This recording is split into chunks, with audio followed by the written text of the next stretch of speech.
Hearthstone Grandmasters for America's region continues with Muzzy versus StrifeCro to begin things off here on Sunday. If you are just getting into the stream, you're right on time. Muzzy and StrifeCro both with a 1-0 record to start things off in Grandmasters. Today seems to be the matches of the winners in a lot of categories. I feel like almost everybody has gotten a win outside of Gallon and Naugidan. Yeah. And so a lot of these players will go home with a W, and some of them might go down 0-2. Yeah, it's quite an interesting day and how things turned out with the first couple days, and like a lot of the players we saw go 0-2 yesterday. So we'll have to see how things pan out. But Muzzy versus StrifeCro is one that I'm interested in because both these players kind of had opposite performances last season, where Muzzy had a rough start, ended up picking it up throughout the middle and end of season. Unfortunately, not able to make playoffs, though, despite that run. StrifeCro started off last season on fire. First, second place in his division for pretty much the entire first half of the season, and then fell off at the end and barely missed out. So I think both players, for different reasons, looking to improve their situation this season, but it all starts with a 2-0 week, and whoever wins this match would own that 2-0. So you can see on your screen, Warrior protected from both sides. Seems to be a common trend among the first couple days of play. But then Muzzy bans Priest and StrifeCro bans Rogue. Yeah, so decks that Warrior's supposed to be good against. It's decks that Warrior's supposed to be good against, but this is not regular Conquest. Even the deck that you protected, you still don't have to play. It usually seems that you can protect a deck that has the best spread across your opponent's decks, and then your ban is reactive to your opponent's protect. So they both saw Protect Warrior, so they said, well, if my opponent has Warrior in their pool, I kind of need to get rid of another deck that's better against some of the decks that I can play. So even though you protect a class, you don't necessarily have to play it. And I think that might come into play, but I did get word that both players are starting with Warrior. So a lot of weird mind games going into this one, and bans that honestly don't make much sense to me.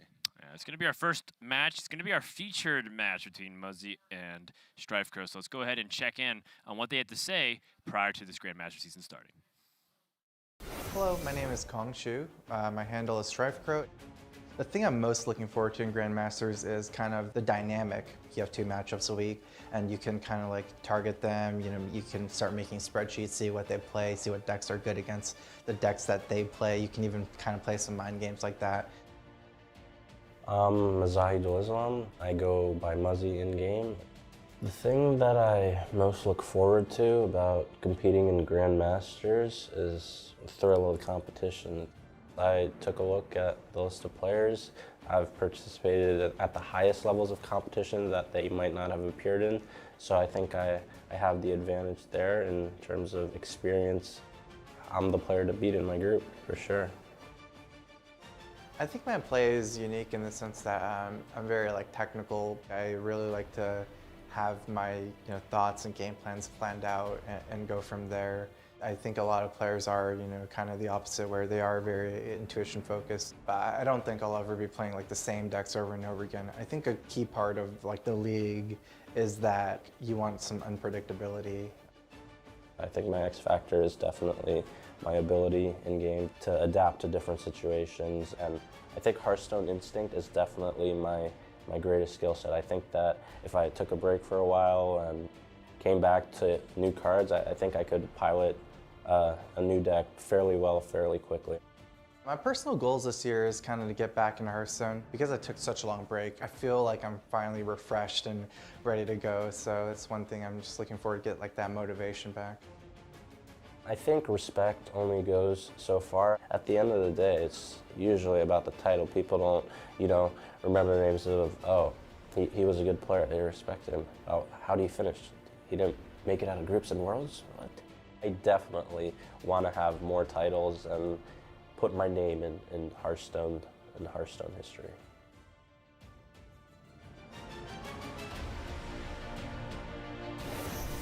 StrifeCro and Muzzy, 2 players with incredible legacies, not just in the Americas, but in Hearthstone overall. Both players have been to the World Championship. Muzzy being able to go 2 years back-to-back, having 2 years of unfulfilled dreams, to say the least. Muzzy's been particularly disappointed more than any of his fans that his own performance hasn't been able to line up with the consistency that he's known for. I think both World Championships he bombed out in group stages. And I think that's on the forefront of his mind, given that there's only one more chance to go to the World Championship this year happening at BlizzCon, the Global Finals. And Muzzy is going to need to get off to a good start here, given that playoffs last season was quite the photo finish that he narrowly missed out on. Yeah, it was kind of a rough ending to Season 1, and I think Muzzy, had some struggles at the beginning of the season that he just wasn't able to come back from, right? He even had, towards the end of the season, like a 2-0 week, and then just got a 1-1 all the way through and just couldn't manage to quite sneak those wins out. So a 2-0 here would be really important for him because it could set the tone for the rest of his season. And it's not like we can look back on last season for Muzzy and say that there was a lot of spots where he could have played differently. I think that, he had some bad beats sometimes. He maybe didn't prepare as well as he could have. He had, his big move to Southern California, trying to get situated there. And maybe didn't bring the right lineups in some weeks. But we'll have to see if that trend is going to break moving into Season 2 here. He's going to be playing the Warrior in Game 1 here. He has Bomb Warrior. Whereas on the other side, StrifeCro, who's also playing Warrior, is playing a Control Warrior. So just a little bit different. He does have the Archivist Elysion at the top end, but so does Muzzy. So if you consider those two factors, I think that Muzzy has the advantage here because he's got a little bit more aggression and he still has game and fatigue. Also interesting thing to note is the difference in a lot of the Control Warrior lineups that we've seen so far throughout Grandmasters. Some players opting for the top package with Frightened Flunky, Armageddillo, and Tomb Warden. Some players opting for more of like a weapon destruction package with Weapons Projects and Harrison Jones. I'm curious to see what's going to come out on top as the weeks progress, because I don't think Warrior's going anywhere, even with the Dr. Boom Mad Genius nerf. But just something to note, something to keep in mind as we move forward. Yeah, I think the Warrior Mirror has have different paces. A lot of times you do see players take it really slow, but there is room to be aggressive, primarily if you are the Bomb Warrior.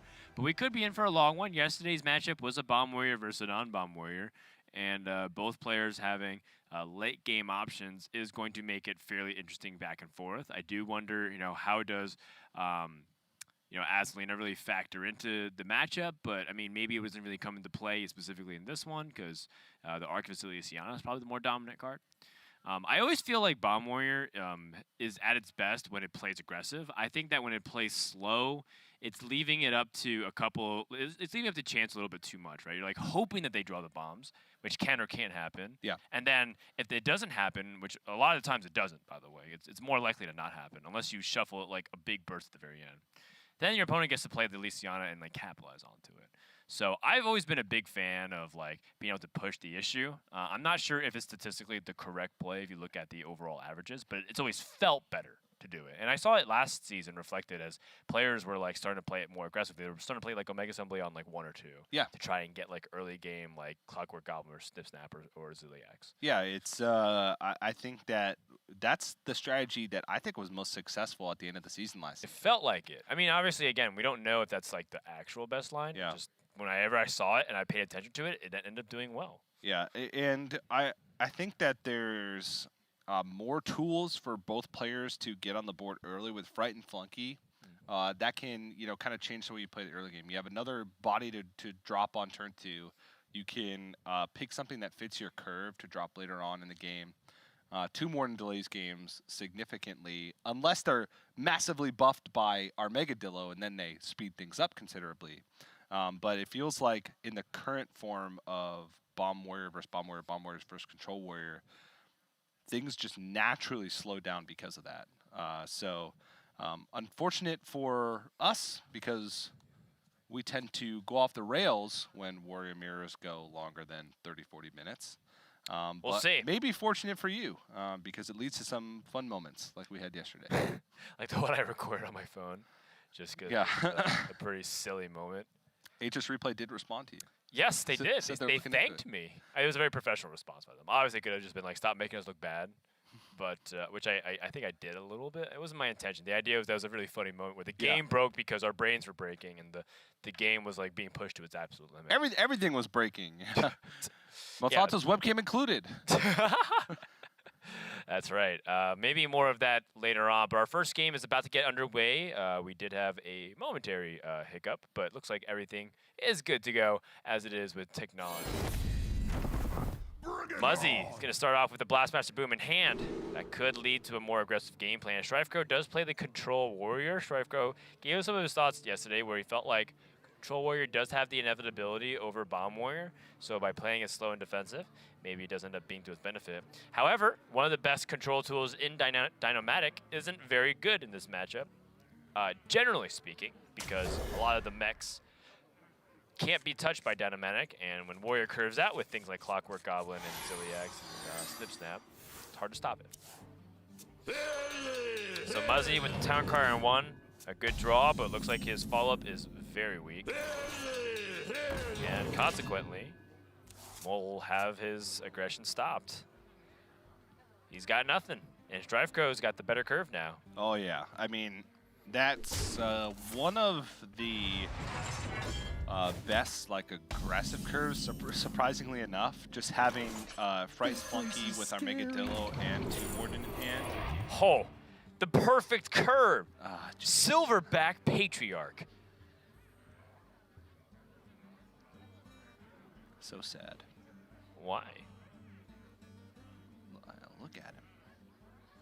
I'm almost I am tempted to think that Silverback Patriarch actually isn't that bad. It's not that bad, especially considering the rush minions from Muzzy. He has 2 Restless Mummies and a Ziliax. He does not have Militia Commander, so Restless Mummy actually can't trade over a Silverback Patriarch and win. It trades once, and then Muzzy has, or sorry, StrifeCro has the ability to dictate trades on the following turn. Okay, Power Dean Steambot just has a lot more latent potential.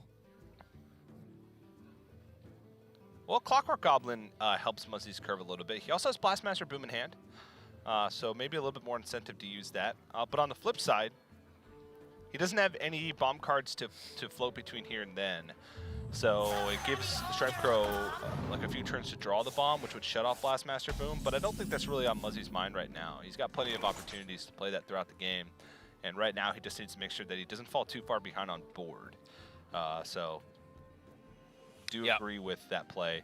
Armor Up Pass just gives StrifeCro a nice value trade, and he just falls far behind if StrifeCro had a minion to play. Yep.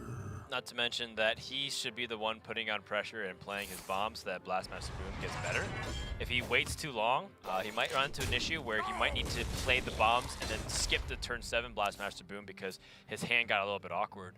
We've seen players like that where they took it a little bit slower, and then they have like a Wrench Caliber that they really need to get both those bombs shuffled in, but they can't get it, so they have to play on 7 instead of Blastmaster Boom. And missing that one turn could be the difference maker of how often or how effective your attack is. Yeah, absolutely. Sometimes it's a good thing to just kind of play on autopilot, right? And not necessarily autopilot, but not try to make too fancy a play. Yeah, keep it basic. Keep it simple. Delay is like one of the best players at communicating this idea, in that he really likes sticking to the fundamentals. Play your cards. Don't have things stuck in hand. Use your mana. Try and win the game and pressure your opponent's life total. Those are like the most core elements of Hearthstone, which is build the board, deal damage, manage your hand resources. Using the Warpath here to try and clear. StrifeCro gonna take this seriously. You know, I was thinking about whether he felt like he could get value off of Militia Commander and Dynomatic in this matchup. Opts against it. Well, I like the play because he really just wants to get the coin our Megadillo down on curve, because turn 5 is kind of a dead turn for Warrior oftentimes. If there's an empty board, Ziliax is such a massive tool to just throw onto the board. It's good if you need to be the aggressor, if you're trying to hold on to tempo. But it can be a massive swing in the late game because you have so many mechs that you can attach it onto. Outside of that, Dynomatic is really the only other turn 5 play that you can make, and it's also a weak play on an empty board.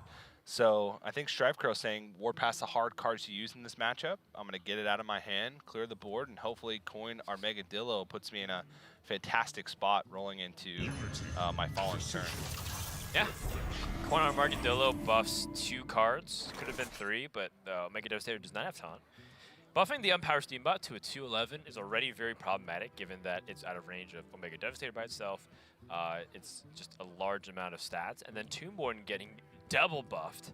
So this Armageddillo is a +6/+6 end of turn effect. Very nice to have. Yeah. Now StrifeCro is evaluating if, perhaps instead he wants to do something else. He could deal with the Ziliax by shield slamming it with Militia Commander. It does feel like a heavy investment. Those are 2 removal tools that can be used to kill 2 things separately, but this would be used to kill 1 thing. Yeah, I mean, what has to be playing into StrifeCro's mind is if he coin Armageddillo, is if Muzzy has Snip Snap, he's in some trouble, because he doesn't, that would be buffed up to a 7/8 with Snip Snap, and he currently doesn't have a way to deal with that. Well, actually, he would. He would have Militia Commander plus Shield Slam, but he wouldn't be able to deal with the 1/1s. But that's a one-of card. It's a legendary. I don't think you're going to play around that. Armageddillo is just such a strong play, and again, keeping it simple and just making the strongest plays on the board oftentimes is what's going to get you results. Yeah, and you get to see the payoff, so to speak, for Muzzy previously on why it's important for him to play the Clockwork Goblin, because now, based off the way the draws have panned out so far, assuming Trevor doesn't draw a bomb next turn, Muzzy will have 3 bombs invested in. Yeah. Versus he could have had 2 Clockwork Goblins stuck in his hand. Ooh! I mean, we were just kind of talking about having the 3 bombs in the deck, and now StrifeCro just drew one. Does lose his armor, but that's not really a huge deal right now. However, Muzzy has to be disappointed to see that. Yeah, that's a rough one. Defend the gates! Because that can be a pretty big difference.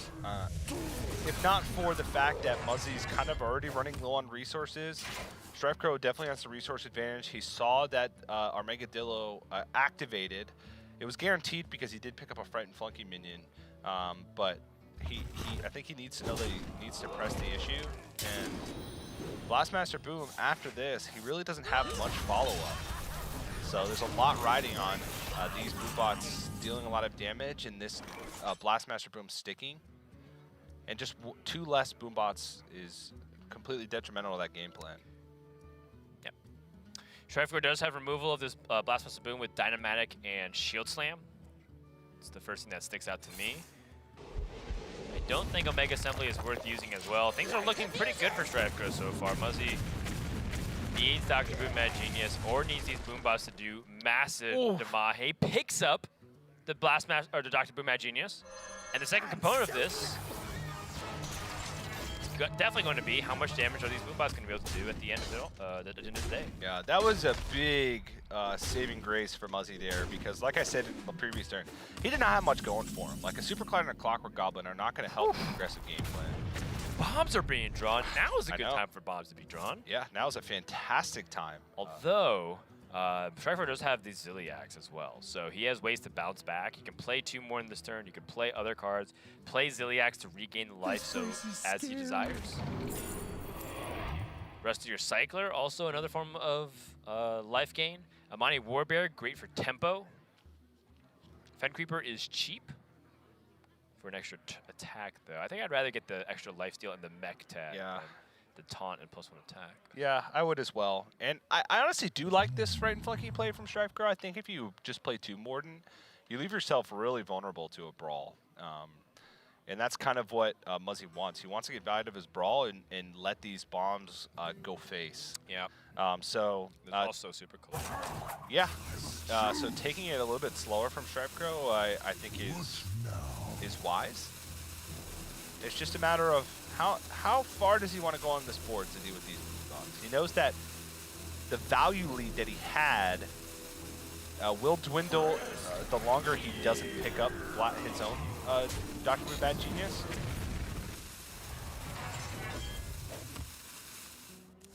But we'll see how much that affects it.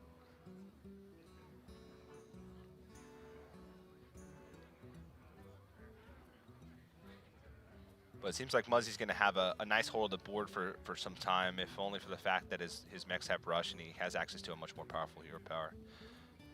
StrifeCro still got a lot of good tools, though. That buffed up to Morden. For a master plan. Oh, this is a nice play from Muzzy. This will set the Dynamatic down to 1, which means Boom kills it off, and then these Blue Bots have pretty nice targets to go into. Muzzy continues to pile on the aggression here.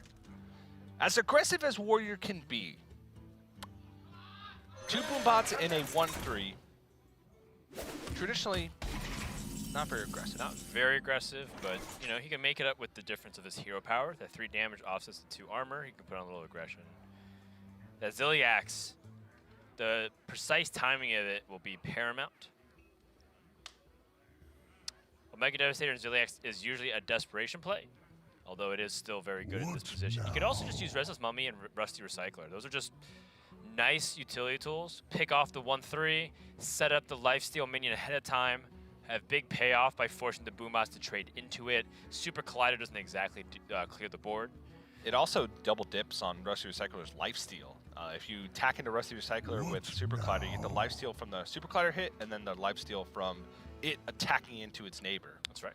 I like that play. I learned that the hard way one time when I thought that I could get past the Zilliax by being very clever and attacking next to it, and then it heals the issue.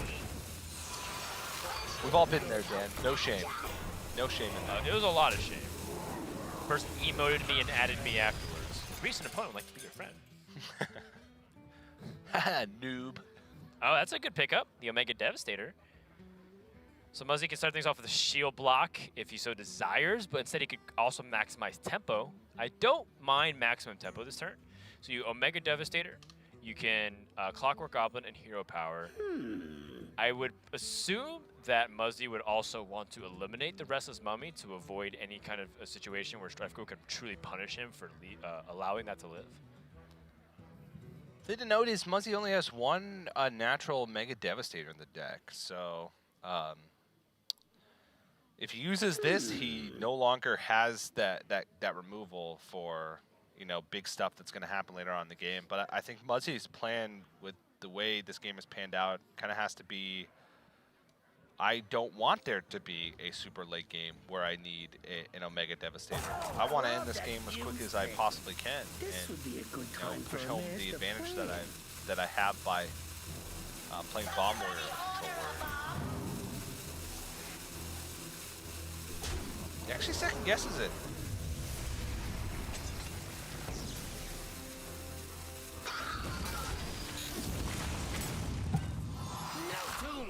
Yep, some trades back and forth, taking it really slow. And it seems like with the shield block, he's already accounting for the fatigue possibilities. Wow. The last bomb being drawn? Nope, there's one more. Second to last. One more bomb. And I mean, in Muzzy's mind, he is fairly close to being able to kill his opponent, although we do know about the Zilliax in hand again, which is very smart from Muzzy to understand that. As much as you could all in and try to play Omega Devastator on the board just for that tempo, it is really important that you budget your resources in case your opponent has a decent response. Another 2 more. That's just a lot of life to chew through. Yeah, Super Collider will help, but it won't change things single-handedly. It needs a little bit more help. Yeah. That being said, I mean, StrifeCro has to be feeling a little uncomfortable. He does have Missile Launcher to easily deal with his 3-1, but he does take a little bit of damage from the Missile Launcher. Spring Rocket also can just snipe this little 3-1.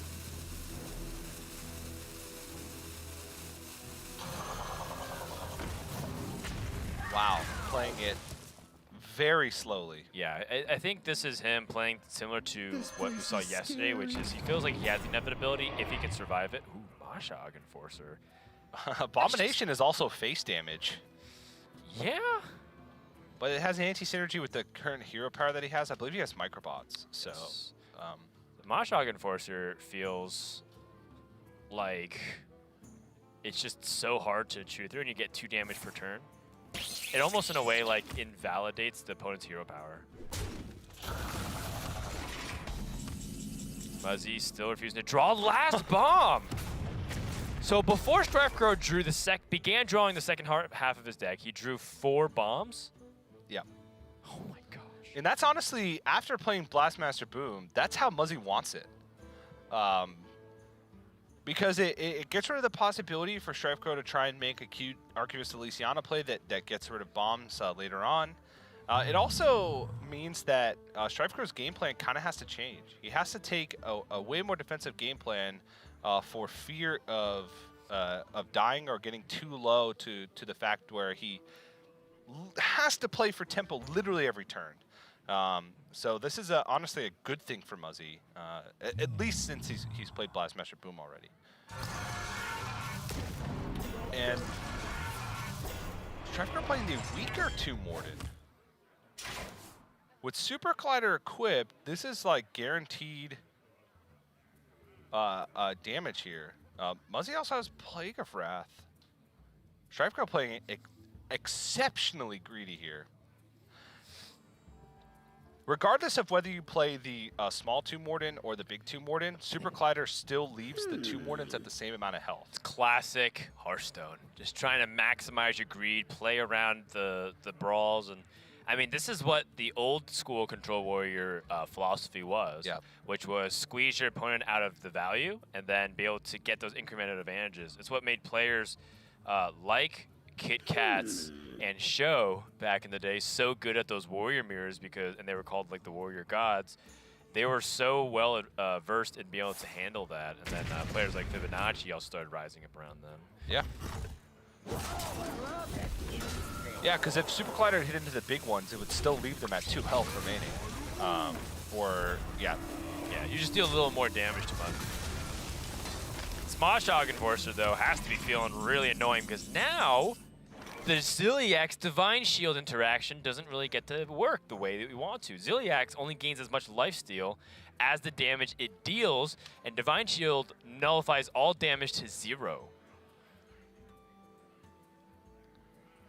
That being said, the Dynamatic draw is pretty nuts because Machog Enforcer is not a mech, so you will get to bomb out the Machog Enforcer 5 times, and it's 5 individual bombs. Therefore, it goes to a 210, and then you can Ziliax afterwards. I'm pretty tempted to do that if I'm StrifeCro. It still doesn't kill it. Oh, it doesn't kill it, but one, Dynamatic actually gets a decent amount of value. It gets full Battle Cry effect off, and then second, you get the Ziliax and injury, which is still fairly important. And now, Muzzy's hold on the Omega Devastator has actually paid off. So we get to see him being able to have the reward for his decisions earlier. Gets a Magnetic minion through the Magnifier, and now it's going to be a good push here opportunity for Muzz. Oh, yeah.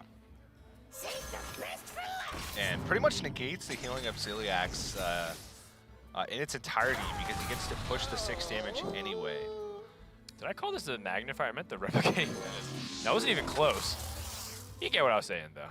Yeah. I mean, it has Magnetic. Yeah. Which, you know, the verb for magnetic is magnifier. Yes. Thank you, TJ. You always have my back. Full clear coming from StrifeCro, but it will come at the cost of some life. Specifically 2 armor. Yep, that is the second and last warpath for StrifeCro, so... There's a Leroy when you need one. I know. Very scary for StrifeCro. Muzzy picks up the second Town Crier, gets to keep the draw going, which is important. Clockwork Goblin. Ooh. Oh, man. Seems to be the best choice here out of all of these as well. With Steel Rager can sometimes be okay removal, but overall not the best. And Muzzy's just going to load up with as much stuff as he can here. Has Plague of Wrath as well as... And gets a zap. Plague of Wrath means that Muzzy with Super Collider pretty much has a clear for just about any board that StrifeCro can build. If StrifeCro went for 2 Morden plus armor up here, he would die. because Super Collider, Plague of Wrath into Zap plus the minions on board would be exactly 9. So I think StrifeCro may recognize that and try and go for a different type of play here. Maybe Omega Devastator in an armor up or Restless Mummy in an armor up. Both of those deal with one of the minions on board. Omega Devastator just leaves a bigger minion behind to try and contest whatever Muzzy were to do. But it also is the more flexible of the two options because it can pick off just about any size minion. It can go through taunts and just one of the best. So gonna opt for Restless Mummy. No fool can hold me. Yeah, getting the multi-shot effect out of the way. They're probably contemplating if the turning rover is worth keeping whatsoever, but I think in this case, just needs to fight for the board as best as he can. Front funky off the top, come on, Muzzy. Phantom Militia is probably the highest value minion he could pick off here, and then fill up his curve with other stuff. Yeah, Phantom Militia with both Warpaths gone can be pretty annoying for StrifeCro to deal with. It might force out a brawl if you were to have one. It also gives your opponent an excuse to brawl, which is something that Warriors tend to try and not do in the mirror matchup. But he's just looking for a way to try and close out the game here. It's true. Cartoon Defender is the immediate benefit. You get to play that and hero power. So I think Muzzy probably is thinking about the Phantom Militia in terms of how much he would like to have that, but you know, get that 3-4 on the board now. Pressure your opponent's life total. StrifeCro is at 16. He's running out of time.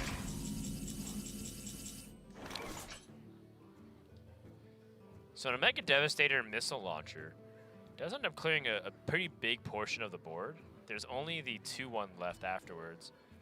The benefit too is that Missile Launcher gets to magnetize onto Omega Devastator, which means that it's harder for your opponent to remove, and you don't also damage your own Devastator. So this is looking like a good play at first. I'm trying to think if there's any other justification to say playing the second Tomb Warden. Second Tomb Warden, StrifeCro has shown that he just doesn't want to do that because it's too vulnerable to removal from Muzzy. With the Super Clutter whipped.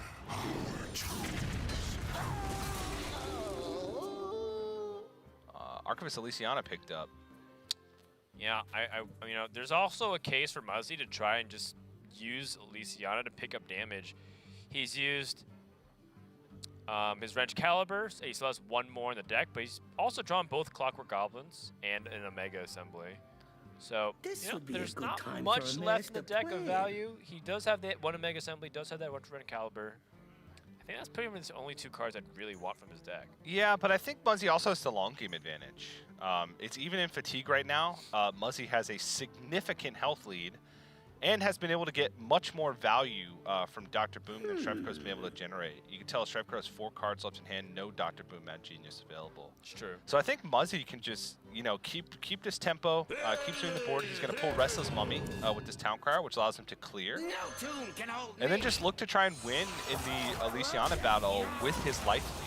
No tomb can hold me. And still bombs left in the deck. So I think that Muzzy just has the long game advantage. Big draw here for StrifeCro. Finally. Dr. Boom Mad Genius will equalize the playing field slightly. Delivery Drone, potential big outcome here. Security Rover just to give him some more mana, or give him more plays that he can utilize his mana effectively. Picking up defensive guards.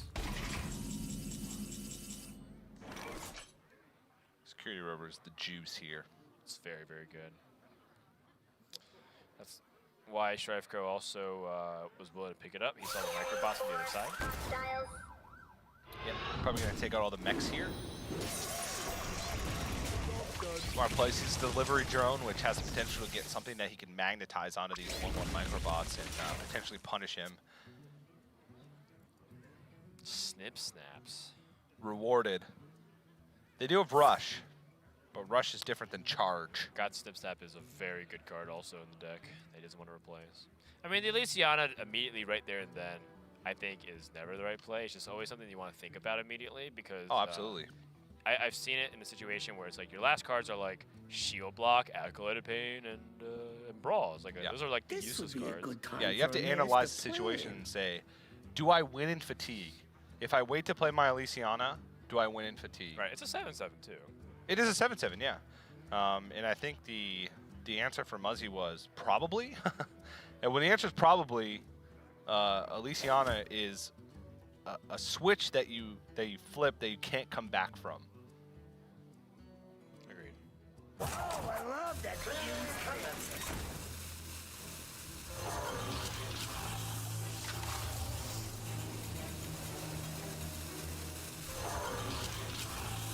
Muzzy stacking the Eternium Rover. I like this, given that it is important for you to deal with.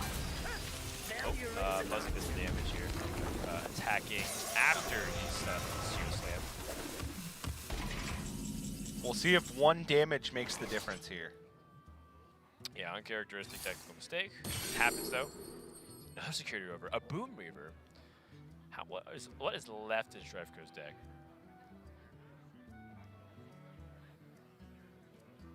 He's got a Brawl, an Mega Assembly, an Eternium Rover, Shield Slam. a Shield Block, then. a Shield Slam. Okay, so not many minions. Not that many minions, no. Many. Looks like he has a Snip Snap in his deck. Yeah, Snip Snap. So his final 7 cards are a Mega Assembly, Eternium Rover, Shield Slam, Snip Snap, Shield Block. Shield Block, Brawl. Yep, that's about it. And a Bomb. Oh, I love that used thing.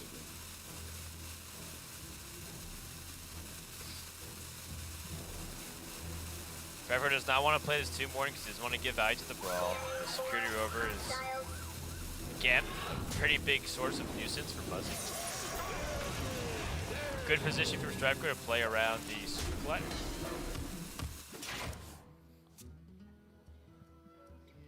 Wonder how much Muzzy values the armor versus playing the Boom Reaver. But Boom Reaver also gets better. A lot of times when you play Elysiana, pick only high-costed minions. Yeah. That seem like normally very hard to get out of your hand. You know, I've seen players like hold on to the Boom Reaver against me, and then they like get something silly like Okay, Colossus of the then. Moon off their arc. Yeah. He also does he have a minions left? Oh, he did. He had a Dynamatic. Okay. I mean that works too. 7/9 is still a lot to deal with immediately. Yeah, I think Dynamatic was the only minion left in the deck, Yeah. if I'm counting correctly here. Well, this should warrant a brawl here from StrifeCro. He can hero power the 5/5, trade in with the 2/3, and then attack with the 1/2. Seems like a really good opportunity to get value off a card that normally is a little bit awkward.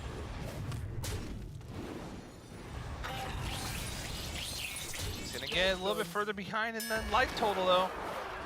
Yes, and if the big minions survive, StrifeCro is in big trouble. Oh my goodness. Wow. I mean, Nicely done. that's not a game deciding factor because if Muzzy's 1/1 survived, it would just have been 1 extra damage. Yeah. But still really nice. Another interesting thing to note is Muzzy has not played his shield block at all. He's floated more than 3 mana on multiple occasions and is not playing it. So you can see even when Muzzy had StrifeCro down to like 7 life, still was playing to give himself that fatigue out. Right, exactly. That's the whole point of him playing in this fashion is to account for the fatigue. Now Muzzy enters this point where he could start trying to shuffle bombs in the deck again, but he does enter that territory of is he going to just make Archivist Elysiana have a better outcome? Yeah, I think at this point Okay, with so little then. cards remaining, he kind of needs to go for the post-Elysiana bombs. Can double Warpath here. Double Warpath, hero power, and set up the Wrench Caliber. I don't believe StrifeCro has weapons projects. He does not. but I don't know if I like the double Warpath, considering that outside of Kaboom or maybe Kaboom bots, there's no activation for Plague of Wrath.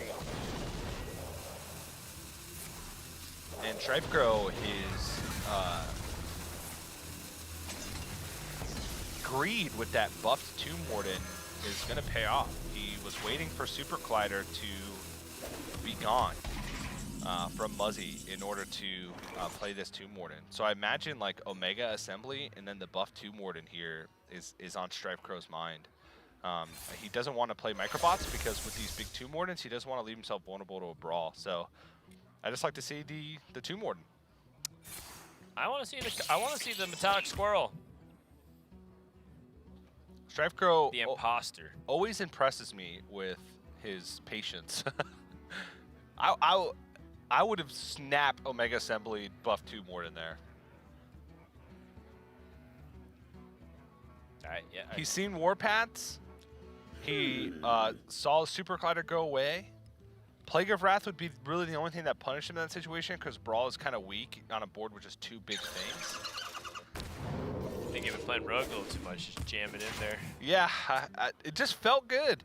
StrifeCro may realize that he's kind of behind right now, and he wants to use the Tomb Wardens as for their rush effect with Dr. Boom more so than he wants to use it as a way to try and gain tempo or gain a little bit of aggression, maybe equalize the life total. But Muzzy wouldn't have been able to react to it, so it would have just been, you know, what, 3 additional damage attacking here, plus more on the following turns. Another Omega Assembly. That's pretty good here for Muzz. Good pickup. Think he wants to think about delivery drone first. Another Clockwork Goblin. Oh man, all these are so good. Hold on. Omega Devastator is also great, but so is Tomb Warden. So it kind of depends on what game plan he thinks long term is better. Is it just the more damage? Is it the Omega Devastator to answer the big threat? Is it Tomb Warden so he can protect his own life total and drag this out and get value off his brawls? That was almost like an arena bucket level of choice. Like, oh, I want all 3 of these. Yeah. Okay. So Replicating Menace is almost a full clear. yes. It's a miniature snip snap. It's one step up. It's a clip clap. Slightly louder. Oh boy. Speaking of Chip Chap, If it was part of a gang to be part of the Crip Crap gang, I don't know. This would be a good time for a master. It's a lot of damage. all of a sudden, StrifeCro's going to have a life lead. Yes. This Omega Devastator choice paying off. Yes. It lines up very nicely. I'm almost It's almost like StrifeCro played the High Priestess the Call from the Paladin, the legendary that deals damage until you're down to 1 but converts it all to armor. Yep. And they're at the exact same life total. Save the best for last. If only he had the Kaboom. But security over here is also very nice. Yeah. And we're entering the phase of the game where both players are trying to wrestle maximum board control in order to have a better Elysiana. Yeah, the good Elysiana setup. A big priority here. Yeah, and I think this will be StrifeCro's last draw. I think the last card is a bomb. Oh, yeah, it's good Elysiana time. Which means that it would be a good Elysiana time. It's not that threatening of a board. He can clear off 2 damage. He could even clear off more with Shield Slam. Oof. So Baron Cannon is what sticks out to me, but I think Live Wire Lance is something. Oof. Soul Thrace. Is a Soul lot of Thrace. damage. Spellbreaker. Sharkfin fan with Soul Thrace. Nixia. Wow! That's If he just had picked- stats after stats after stats. If he had picked War Master Voon, That's too greedy. You need more than 2 Inixias to close this game with. No, with Dragon Sword, you Dragon Sword, then War Master Boon. Octosauri! Okay, that's not a choice. That is absolutely a choice. Never mind the synergy you get with Stormwind Champion and Nixia. You get to play Octosauri.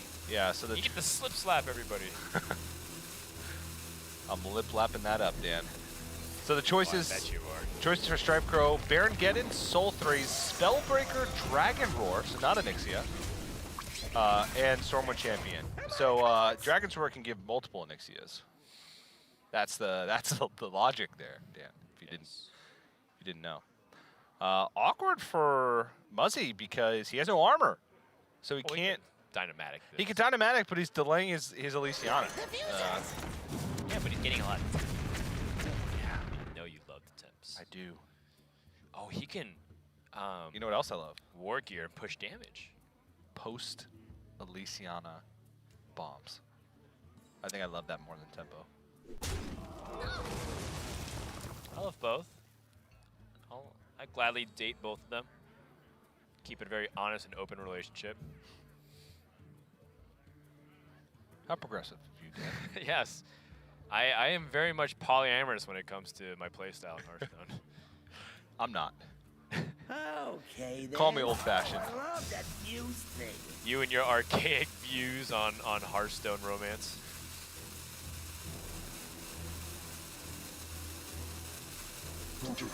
Oh yeah. Oh, yeah. Oh yeah, war gear.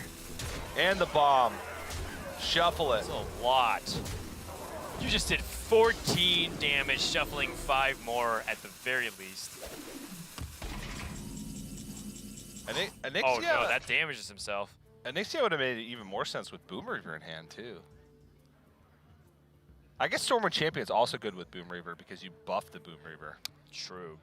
Boom Reaver pulling Stormwind Champion would be pretty decent in this spot. But if This it would pulls be a good time for a Spellbreaker or master Baron plan. Geddon, StrifeCro's in an awkward spot. The Tomb Wardens don't do that much offensively. They just set up a wall. StrifeCro could go for a delivery drone, but it's not guaranteed of what he's going to get. And if he gets stuck with just very average mechs, Okay, then. he'll be in trouble. Spellbreaker. Okay, that's enough to clear. it is enough to clear. That's the important thing. But if Muzzy wants to play Elysiana here, he has to take 7 damage. It's worth it. All right, let's see what's in the box. So Geppetto Joy Buzz is already very interesting. He could pick this Thorn Lancer for more removal. He is ahead on fatigue, and he might be able to count this down. Gromish Hellscream. It has to be Grom. 2 Morden. Oh, Exotic Mount Seller is interesting as well. Silverback Patriarch. Alex Straw. Oh, Or Bulldozer. Bulldozer with the Mech Rush. Cartouche Defender is also interesting if you're talking about a fatigue battle. So the choices for Muzzy were the Faceless Lurker, Grom Hellscream, Tomb Warden, Overlord's Whip, Gross, and Yes. and the Bulldozer. Don't kink shame. I don't do it to you, you don't do it to me. Sorry. But again, awkward situation for StrifeCro here. He's got the Hero Power Zap to help us pass this.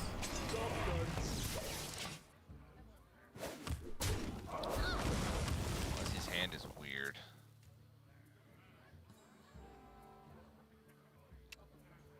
He does have a Shield Slam with the Hero Power, but he can't play Tomb Warden.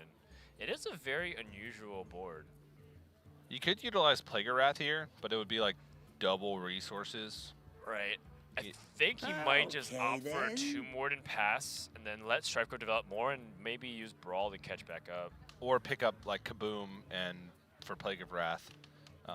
Or Microbots in some instances. This is the down to nitty gritty. One small technical error could cost you the game. Nothing like the hero power. I think I like playing 2-4 and trading with the 5-1. Just think because StrifeCro does have the Kaboom power for himself. So to Muzzy, it looks like he is feeding directly into StrifeCro's game plan.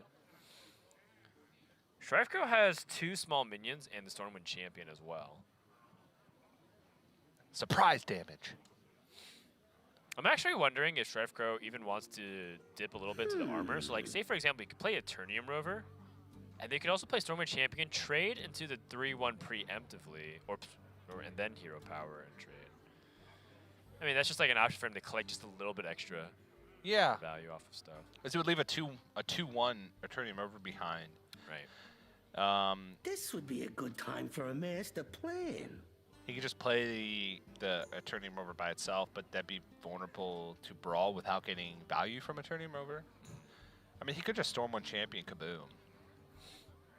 Yeah, exactly. I'm saying that he could squeeze an extra armor gain, because given that this seems to be a situation where he needs to figure out how to equalize the life total,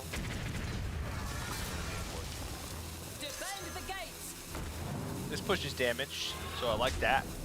Big fan of damage. True. This does try to equalize the life difference in a different way, trying to be more aggressive as opposed to defensive. Grom Hellscream. What I do like about the attack is that StrifeCro's aware that Shield Slam is still available, so by removing the armor, you're making it difficult for Muzzy to gain that tempo. Yeah. Muzzy probably thinking about delivery drone as a priority here. Does have the option This of would shield be a slamming good his own time Grom for a Shell master Scream, but that does plan. feel like that doesn't feel good. No. To say the least. Well, he skips a delivery drone. Grom's not going face. It does leave a body behind because it would be at 3 health, but it gets picked up easily by the zap in that instance. Yeah, Grom has 9 life, so you'd be taking out 6 of it. Oh Boom Reaver. no. Well, Boom Reaver's decent, but too expensive to play this Boom year. Reaver's really good if you consider the fact that he has bulldozers and Groms in his deck. Oh well, not anymore.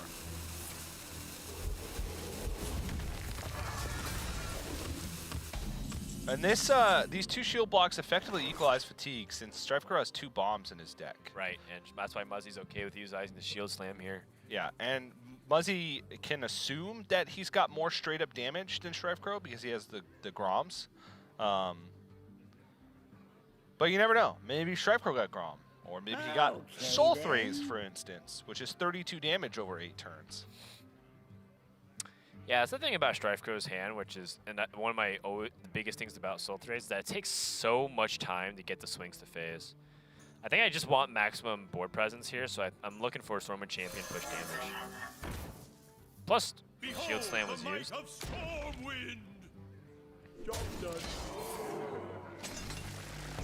This is where the Boom Reaver comes in. As long as he doesn't draw Grom, he didn't. Draws Overlord's Whip. Overlord's Whip with Grom. Oh. That's why you know. Oh, you're right. That is why he did it. That's very clever.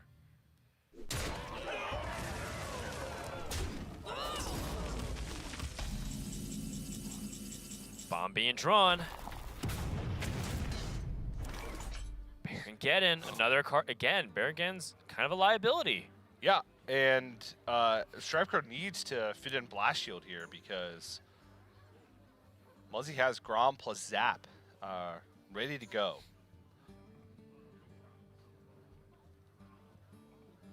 Okay, then. StrifeCro's in real big trouble. Yeah. Real big trouble. The Soul Thraze is enough to clear, but it's gonna hurt a lot. It sure is. He may have to go for a brawl.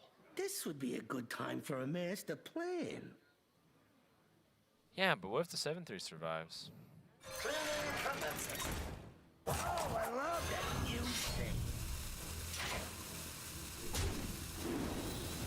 Yeah, Driver recognizing he has 2 Soul Thraze, needs to get swinging, can't kill it any other way.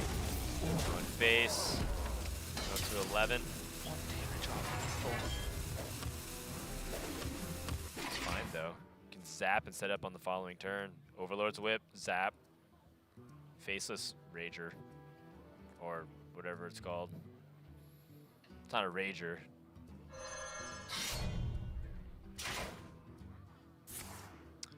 If he did want to play the 5-mana minion, he sequenced it in a way that. Yeah, especially since it takes. I think it takes the damage first, doesn't it? Oh, never mind, it's Battlecry. That's actually a fairly important thing to know if you're a top-level player, because the small little stacks do end up mattering. And again, you know, 1 damage from Muzzy missed here, 1 extra damage on his minions there. Oh, he was 1 damage off lethal, and he missed 1 damage with the Town Crier early in the game. Yep, he did. Ah, jeez. It won't matter. Knows Dormu. Yeah, looks like StrifeCro is just dead here. Definitely a valiant effort, but you know, the combination of Muzzy's really good at Lysiana, but with the fact that all those bombs being drawn and StrifeCro not able to defuse any of them takes way too much damage, right? If he was able to like defuse 2 of them, being at 16 life is just a huge difference, and he could afford to like play Twilight Drake onto the board or play again. He was able to defuse 1 bomb. Yeah, you're right. Which final one. It was the last card in his deck, which, you know, at least that's something, right? But ideally you want 2 or 3. And Muzzy did a good job holding on to his range caliber swings. StrifeCro's gonna be like, I hope you don't have a single point of damage. And Muzzy's got a lot. Oh yeah, the original Brand Bronzebeard whip combo. Gotcha, gasm. That's gonna be game 1 over to Muzzy in the Warrior Mirror as he takes a crucial game 1 lead.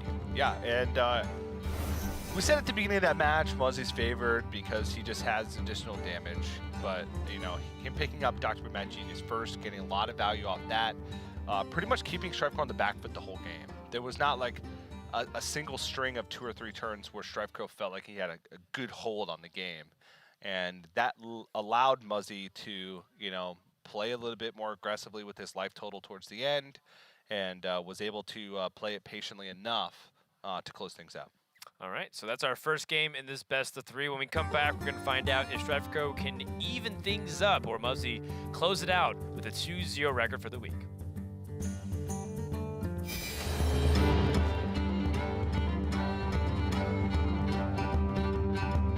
My name is Sam Braithwaite, and I'm the Senior Global Franchise Lead for Hearthstone Esports. This event was especially cool because it takes place right after the brand new expansion, Rise of Shadows. Historically in Hearthstone Esports, we do our big events like this towards the end of an expansion cycle. But we really wanted to shake things up and really showcase that not only is the world champion the person who can pilot the best decks, but also the person who, when presented with a brand new game, can put together the best decks leading into the world championship. Cheers to you guys, the sold-out crowd here for the HCT 2019 World Championship.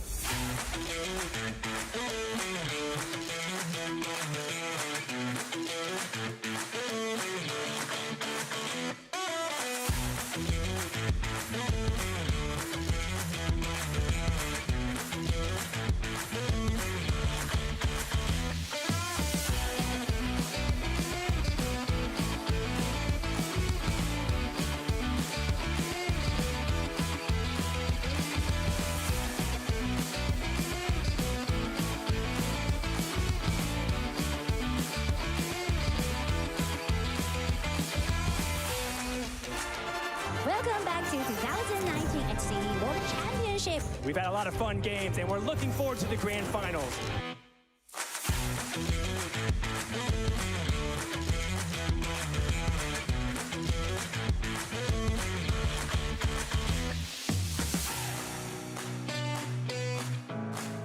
Showdown. Viper versus Hunter Ace. Only one can be the champion. Oh, come on! Alex, match be dead. Whack will pick a Vince coming out from Hunter Ace. It's now or never. Archvillain Reform. Okay! In a completely solved game, Hunter Ace finds a way to maximize his chances. It's been a wonderful journey throughout the past few years of the Hearthstone Championship Tour, where stars were made and dreams came true.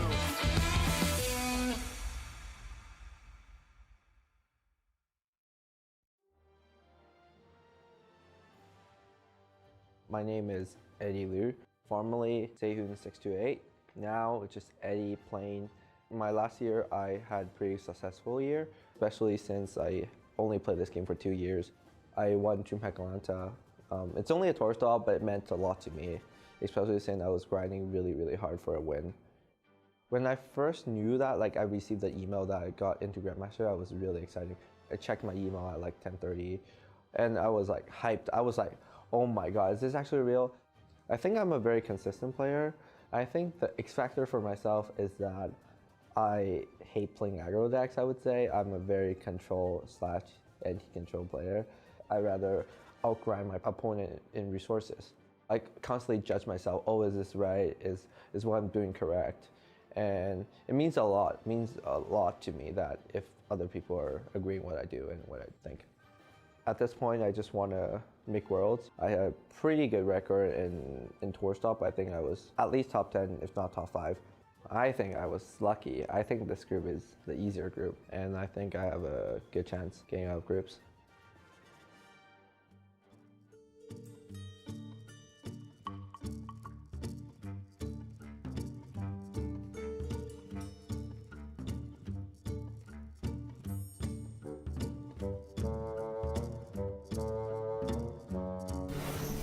Hearthstone Grandmasters Americas continues for the first match here that we have Muzzy versus StrifeCro. Muzzy currently up 1-0 over StrifeCro after being able to become victorious over the Warrior Mirror.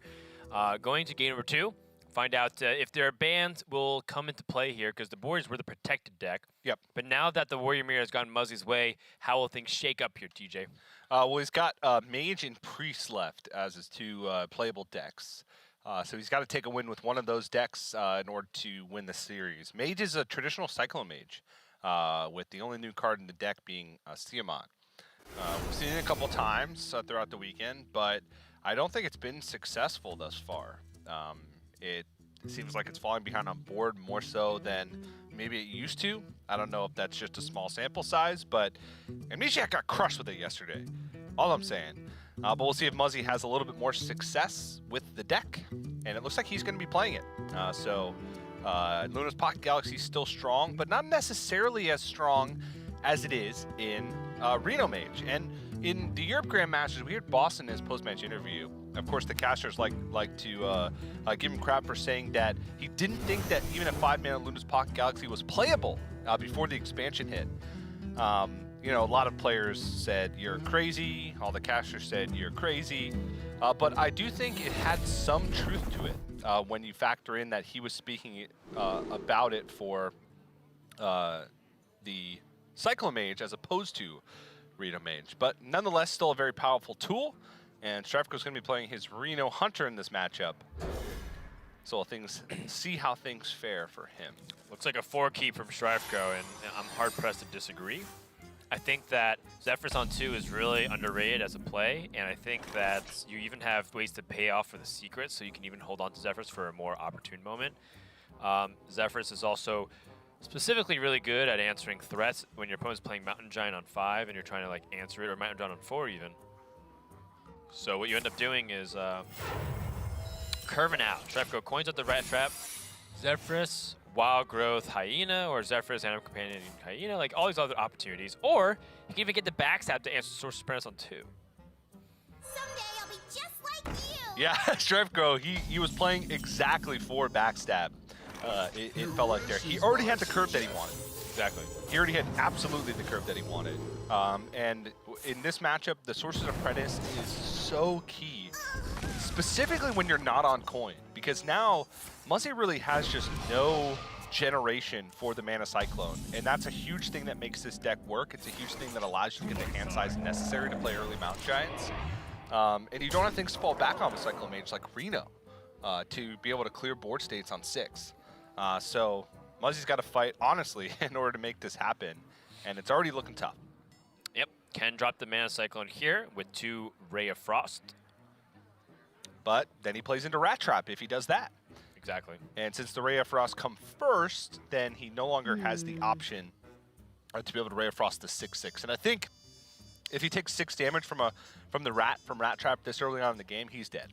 He's gonna die. The one saving grace is that, hey, then StrifeCro wouldn't be able to play his Hyena Alpha because he wouldn't have a secret in play. Yeah.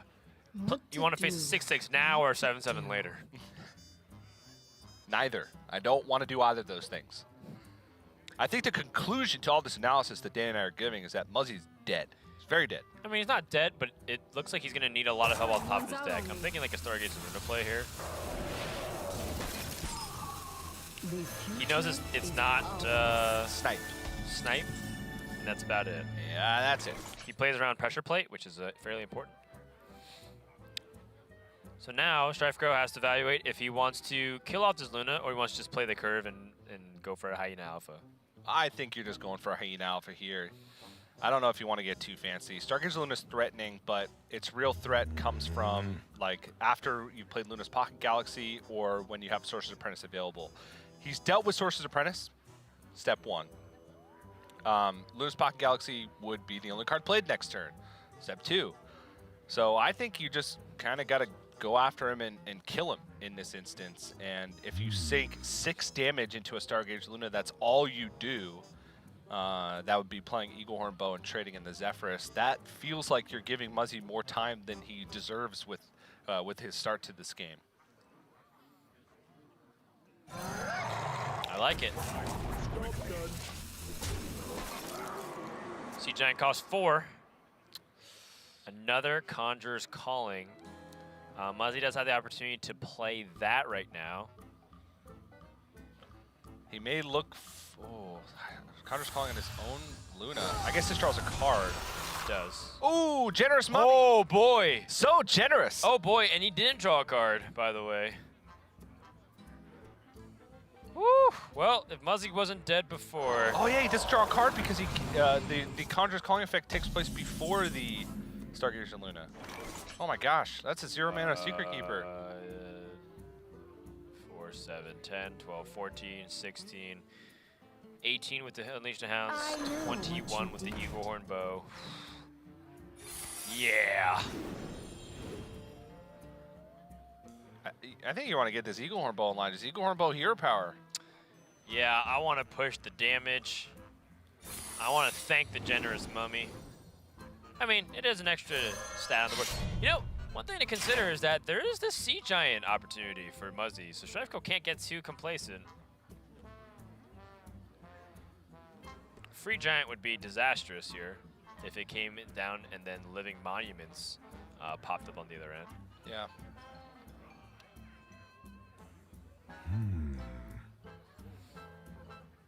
StrifeCro thinking about how his trades would look.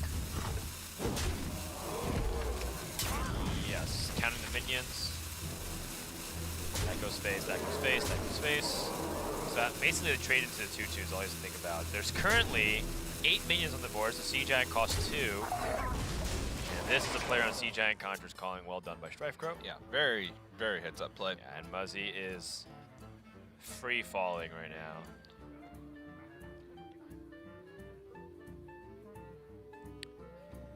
He has the Conjurer's Calling and hit like double Silverback Patriarch. There's a lot better 3-mana taunts. Yeah, but I'm just giving you the baseline expectation. Freezing Trap doesn't even have a minion on board anymore. Gives an extra charge to the Eaglehorn Bow. And I think Muzzy might have to Hail Mary with the Doomsayer. Yep, he's got 2 tries. Yep, multiple tries here. Still yet to see it happen in Grandmasters, and I imagine it won't happen here. Oh, I saw a 0-attack minion, but no dice. StrifeCro cleanly takes game number 2 and now has tied up the series. We are going to game number 3. The Reno Hunter getting a big W over the Cyclone Mage, rather. Cyclone Mage's struggles continue here in Grandmasters for the Americas region. If we look at the Cyclone Mage performance earlier this week with Amnesiac, also did not do very well. No, I am still unsure how I feel about Cyclone Mage. Obviously, it's just getting crushed continuously on stream, but it is going into some rough matchups. But I just honestly think that Reno Mage seems better. Seems like it has more tools. Seems like it capitalizes, at least currently, on Luna's Pocket Galaxy better. Like it has games that are pretty much unlosable with certain draws, where Cyclone Mage doesn't have those as often, it feels. A lot of those ones that are unbeatable from Cyclone Mage are dependent on you having coin. to be able to use like double elemental evocation, mountain giant, coin conjurers calling very early on in the game to a point where your opponent can't deal with it. That's like a very rare case Yeah. that you're able to assemble all of those pieces early on and also have the ability to follow up on it. Yeah. Muzzy is gonna stay on mage. StrifeCro probably doesn't want to play the warrior, given that there's still a cyclone mage and it is very effective. And the priest is banned, which leaves StrifeCro on mage himself if he wants to fight this mage. Yeah, but he actually is going to go to warrior. Now, Muzzy still had priest left as well. His rogue was banned, so the last 2 decks that he could play were mage and priest. Yeah, and it is control warrior too. Yeah, I don't think Muzzy StrifeCro wanted to queue his mage into the priest deck from Muzzy. It's true. Which he said, I'll take my chances. I'll play warrior. The control warrior does have game against the cyclone mage. Yeah, I mean statistically it does. It is favored against cyclone mage on ladder. I personally think that cyclone mage is slightly favored. Especially when they have Lewis Pocket Galaxy in the opening hand. Yep. But I think that it's slightly. I do think it's favored. I think it's part of the reason why people feel like it isn't the case on ladder is because control warrior removes everything. But I also feel like there's some major player that comes out from cyclone mages that I see on ladder. I feel like they're not necessarily prioritizing the right things. So Muzzy dumps the Sorcerer's Apprentice. What do you think that's a nod to? Killing the town criers. He says if I don't kill these town criers now, they're never gonna die. Yeah, which means that brawl becomes better. Because he's never killing those town criers if he passes there or kings. Because his next plays are he's gonna coin Pocket Galaxy and he's gonna Arcane Intellect after that to draw the low mana cards from his deck. Yep. StrifeCro, constant professional, no reaction to the Lewis Pocket Galaxy. I feel like dozens of players in Grandmasters, and there's only 4 dozen of them. Dozens of them would be rolling their eyes, protesting visibly. Not StrifeCro. Not StrifeCro. Stoic. He's not phased. He's thinking about what can I do from this spot, and he does have Dr. Boom Mad Genius. He does have Brawl. Even things like Restless Mummies. Yeah. They're pretty effective. Now, the question is, does StrifeCro want to play onto the board here? You can play Restless Mummy number 1, get ahead of whatever Muzzy does. And this is actually part of the reason why playing the Sorcerer's Apprentice on 2 was important for Muzz, because if he didn't, then StrifeCro would be hitting for 2 damage a turn. That means Muzz would be at 25 life this turn, or even 23 because he'd be hitting again. And that stuff adds up over time. Yeah, this is a big mountain giant. Yeah, no Khadgar. I like to hold on the Khadgar, just because he wants to try and test the waters here with StrifeCro's hand a little bit. This is still very much like a brawl situation. Yeah, see what he's got, you know? Like, if StrifeCro brawls here, then Muzzy just Khadgar Conjures calling the following turn and says, I got you. Also, if he did Khadgar Conjures calling, Muzzy's very much like all in on that situation where like if he doesn't, then he has to draw cards and hope that he draws something substantial. This gives him a couple of layers of threats based off what StrifeCro can do. Yep. StrifeCro does not have Super Collider in his warrior list, which means that very vulnerable to these kind of pushes from Muzzy.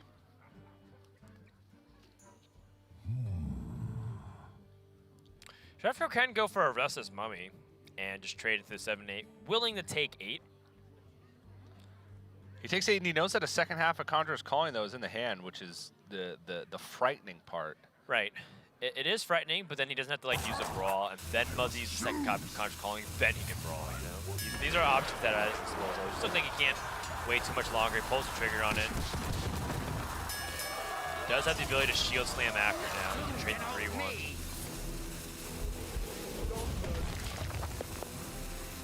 So, in the end, not the best case for StrifeCro. Muzzy still has to draw, but at least he keeps his Khadgar now. Oof. a whiff. And that's big, because StrifeCro now gets to develop Dr. Boom at GS without worrying about the board state. Yep. I'm so glad. So both players having their best cards on curve. Who ends up being able to get ahead? That looks good. You've seen a brawl. He's 13 cards in. Yeah, I mean, that just looks amazing. And StrifeCro's second brawl is going to be super big.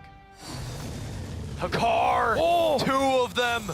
Oh, Claws of the Moon! They respawn with Divine Shield, Reborn, StrifeCro with a visible wow.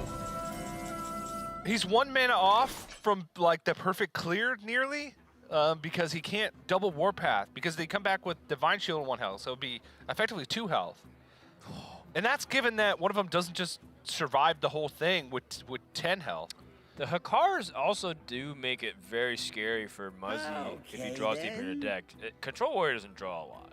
Yeah, but I think that Muzzy, his life is a resource to him because a Control Warrior's not really going to put on the aggression, especially under this much heat. So I think he's just, at this point, would be happy to have the extra damage on StrifeCro. I mean, StrifeCro doesn't have a choice here. He has to brawl. If he doesn't brawl, he dies. He could brawl with the Fret and Flunky, try to win a 1 and 6. Yeah, but you know, if that's the case, then he's still dealing with the 2 10/10s coming at him. And there's a 1 mana Archmage tonight somewhere in the deck, but he's got time to build up some defenses against that, considering Muzzy doesn't have it. Oh, so he's gonna go for the brawl double Warpath next turn. He's just using this to buy 12 life. Well, 10 life.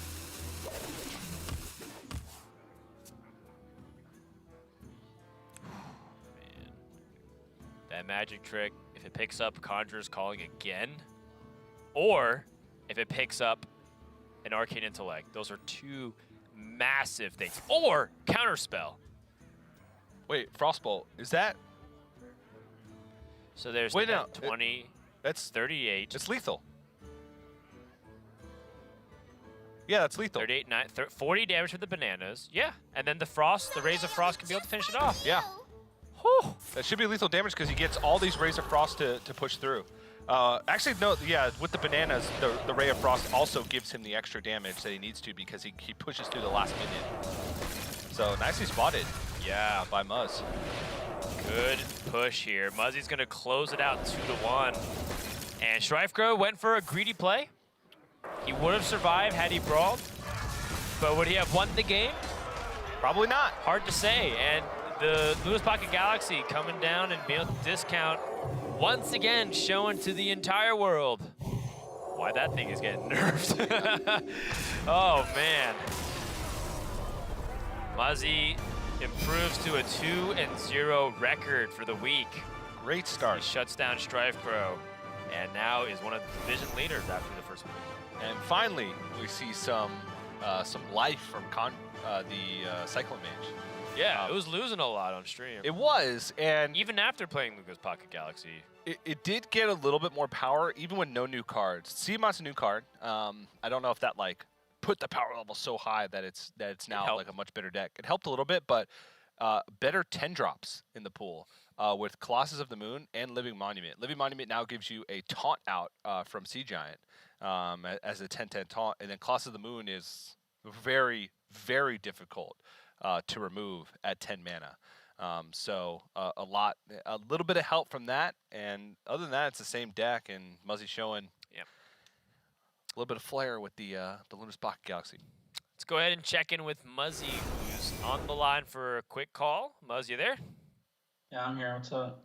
All right, so a 2-0 week, 2 wins with the mustache. Seems like you found your rhythm, would you say? Yeah, I'm getting to play, more decks now. I can switch around from classes, something that I might not be comfortable with, something else, Today, my play was a bit shaky, I know. First game, I missed like 1 damage with the Town Crier, and then I messed up something else. But I had the big game plan down, so I think that's all that mattered in game 1, pretty much. Yeah, the macro game plan was more important. Although you were 1-off lethal at one turn. We're like, oh, imagine if that. Yeah, I know. All right. Imagine if he just Nazari'd right then and there. Yeah, exactly. You never know. Why Cyclone Mage? You know, I think we saw Usain and Amnesiac all bring it. Amnesiac struggled with it a lot on stream yesterday. Talk to us a little bit about why was it the bring for this week over Reno Mage, which almost everyone else did? Well, I think Reno Mage is kind of the flavor of the week because of the results in Seoul. I believe first and second place there both had Reno Mage, and I think a lot of people were influenced by that, and they haven't. They're like, okay, that's a good mage deck. I might as well play that. And they didn't test the Cyclone Mage as much. I don't know. They might have had varying results, but with my results in testing Cyclone Mage, I still think it's the best mage deck. And yeah, it beats a lot of things. Nerfs are coming, so I don't know. Maybe not after, but I think it was the right pick for right now. I mean, I brought it to Seoul as well, and I won 8 mage mirrors with it. I don't lose a single one in Seoul, so.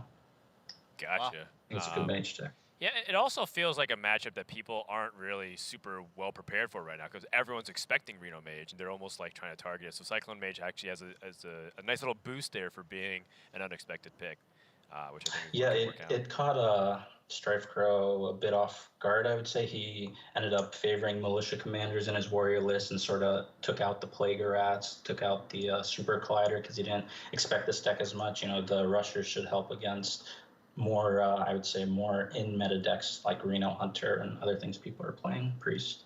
Got it. Sayan's going to go up against Race. In case we don't get to talk to Sayan, how do you feel like that one's going to go? I don't know. It's BO3. You know, I could have easily been 0-2. I had 2-1 matches, so I think the matchup's going to be close. They both have pretty decent decks, and they're good players. So obviously, I want Sain to win because he's my teammate. So I'm hoping for that. All right. Any last questions here, DJ? Or the mustache? Yeah, this one's for the mustache. How does it feel to start 2-0 in your first ever Grandmasters week? Feels good. Muzz doesn't have to get rid of me now. All right. Thank you, Mustache. I like it. All right. Well, congrats on your 2-0 week, Muzzy, and we'll see you next time. All right. See you guys.